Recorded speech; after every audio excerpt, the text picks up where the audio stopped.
বহুতো মানুহে মোক প্ৰশ্ন কৰি আছিলে যে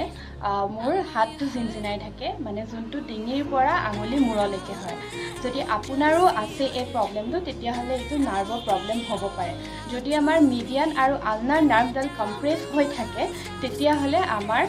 ডিঙিৰ পৰা হাতৰলৈকে টিংলিং সেন্সেশন বা নামনেছ হ'ব পাৰে সো যদি আপোনাৰো আছে এইকেইটা ব্যায়াম ট্ৰাই কৰক আৰু ইয়াৰ পৰা মুক্তি পাওক সো লেটছ ষ্টাৰ্ট ইট